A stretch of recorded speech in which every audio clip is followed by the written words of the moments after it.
బృందా, నువ్వెందుకమ్మా పనులు చేస్తున్నావు? నువ్వు పనులు చేసుకుని వర్క్ చేసుకుంటున్నావు కదా, అందుకే నీకు హెల్ప్ చేస్తున్నా.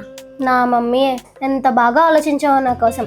కానీ నువ్వే హెల్ప్ చేయవసరం లేదమ్మా, మమ్మీ ఉంది కదా అన్ని పనులు చేసుకుంటుంది. నేను చిన్న చిన్న పనులు చేద్దాం అనుకున్నా. కానీ నువ్వు ఇంకా చిన్నపిల్లవే కదా, ఇప్పటి నుంచి పనులన్నీ చేయకూడదు. మా ఏజ్ వచ్చాక నీకు ఎలాగో పనులు చేయక తప్పదు. అందుకే నా దగ్గర ఉన్నన్ని రోజులు నువ్వు హ్యాపీగా ఉండాలి, ఏ పనులు చేయొద్దు, ఓకేనా? సరే మమ్మీ. నువ్వు వెళ్ళి హోంవర్క్ చేసుకో, లేదా ఫ్రెండ్స్తో వెళ్ళి ఆడుకో, అంతేగాని ఇంట్లో పనులు ఏం ముట్టుకోకు, సరేనా? సరే మమ్మీ. ఓకే, వెళ్ళి నేను చేసుకుంటాను. బృందాల రామ్మా. ఏమమ్మా?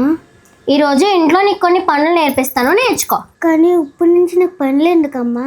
ఇప్పుడు నుంచి అంటే ఇప్పుడు కాకపోతే ఇంకెప్పుడు నేర్చుకుంటావే? నీకన్నా చిన్న వయసులో ఉండేటప్పుడే మా అమ్మ నాకు ఇంటి పనులన్నీ నేర్పించేసింది. చిన్న వయసులో నేర్చుకున్నామనుకో, రేపు పొద్దున పెద్ద అయిన తర్వాత అన్ని పనులు చకచకా చేసుకుంటాం, అర్థమైందా? రా, ముందు గిన్నెలు అలా కడగాలి నేర్పిస్తాను.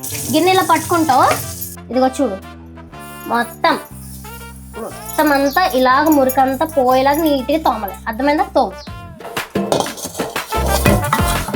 ఇంకా లోపల కూడా తోము, అంతే.